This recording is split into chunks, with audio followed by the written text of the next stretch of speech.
Avez-vous déjà discuté avec quelqu'un qui, malgré ses connaissances limitées, voire inexistantes, s'exprimait avec une assurance inébranlable, comme un véritable expert?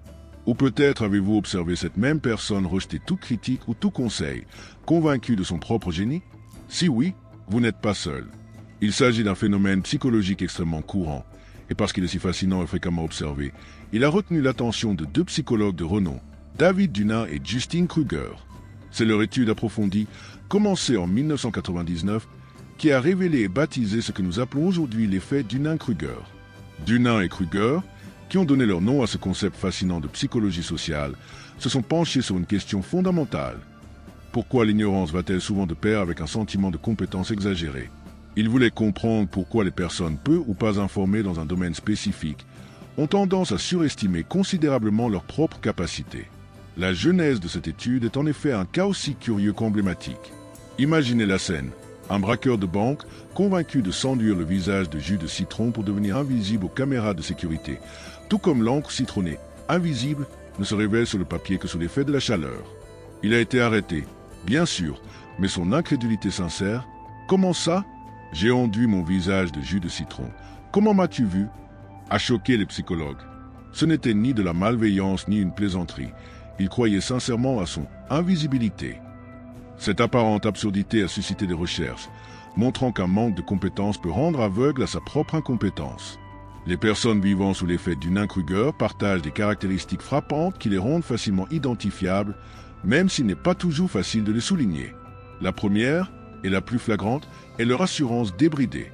Elles parlent avec une assurance impressionnante, même lorsque leurs connaissances du sujet sont superficielles, voire inexistantes. Ce n'est pas une comédie. Elles croient sincèrement à ce qu'elles disent, à leur propre compréhension, aussi superficielle soit-elle. Cette conviction profonde fait d'eux des orateurs confiants, même si les fondements de leur discours sont aussi fragiles qu'un château de sable. Deuxièmement, le refus d'accepter les critiques ou les commentaires constructifs est une caractéristique distinctive. Pour une personne souffrant de l'effet Dunin-Kruger, toute remarque d'erreur ou suggestion d'amélioration est perçue comme une attaque personnelle, pire, comme un signe d'ignorance de l'autre. Cette personne est tellement sûre de sa vérité et de sa compétence qu'elle n'est pas disposée à écouter ceux qui possèdent réellement plus de connaissances ou d'expérience. Au contraire, elle a tendance à dévaloriser la source de la critique, se plaçant toujours dans une position de supériorité intellectuelle. C'est comme si la critique ébranlait le seul fondement de sa confiance en soi, et donc elle est automatiquement rejetée, souvent avec réactivité, voire impolitesse. Une autre caractéristique notable est la tendance à sous-estimer la complexité des sujets. Ce qui, pour les experts, est complexe et nécessite des années d'études, paraît simple ou superficiel à ceux qui vivent dans cette illusion de compétence. La raison est on ne peut plus claire. Leur propre connaissance étant superficielle, ils projettent cette superficialité sur le sujet lui-même. Incapables d'approfondir, ils banalisent la complexité, faisant comme s'il n'y avait plus rien à apprendre. Cette attitude entrave l'apprentissage et le développement véritable, car la personne se ferme à l'immensité de ce qu'elle ne connaît pas vraiment. Enfin, et c'est peut-être l'un des aspects les plus difficiles à gérer, il est extrêmement difficile de reconnaître ses propres erreurs. Confrontés à la preuve de leur erreur, ces individus assument rarement leurs responsabilités. Ils éludent le problème, le détournent, voire tentent de rejeter la faute sur celui qui l'a signalé.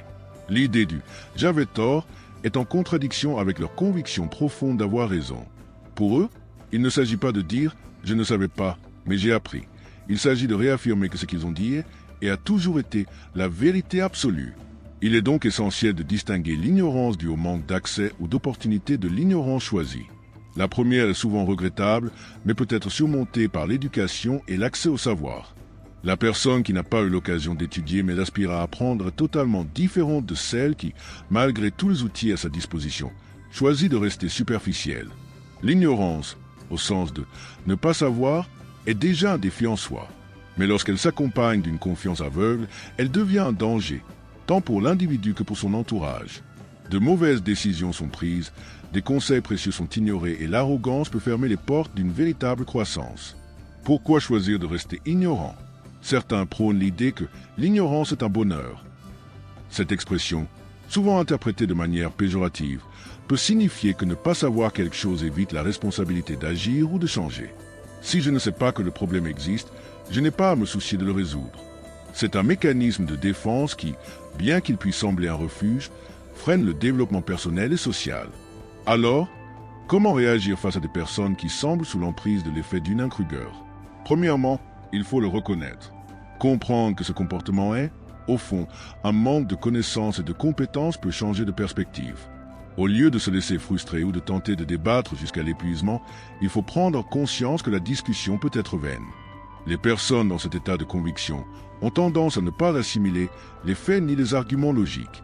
L'objectif n'est pas de conquérir la personne, mais peut-être, si possible, de semer le doute ou la curiosité. Une stratégie consiste à privilégier les questions ouvertes qui invitent à la réflexion, plutôt que d'affirmer directement qu'elles sont erronées. Comment êtes-vous arrivé à cette conclusion?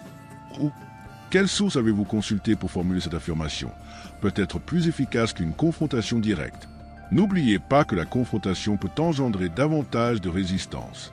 Et, peut-être plus important encore, réfléchissez à vous-même. Sommes-nous tous tombés dans ce piège à un moment ou à un autre? L'humilité intellectuelle est le meilleur vaccin contre l'effet Dunning-Kruger.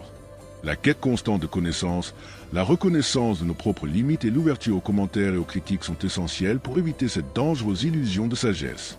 Après tout, plus on apprend, plus on prend conscience du vaste univers de choses qu'on ignore encore. C'est cela la véritable sagesse. Maintenant, j'aimerais connaître votre avis. Vous êtes-vous déjà identifié à l'une de ces caractéristiques, même à un degré infime? Ou peut-être vous souvenez-vous de quelqu'un dans votre entourage qui correspond parfaitement à ce profil? Partagez vos expériences dans les commentaires. Votre point de vue enrichit grandement cette discussion.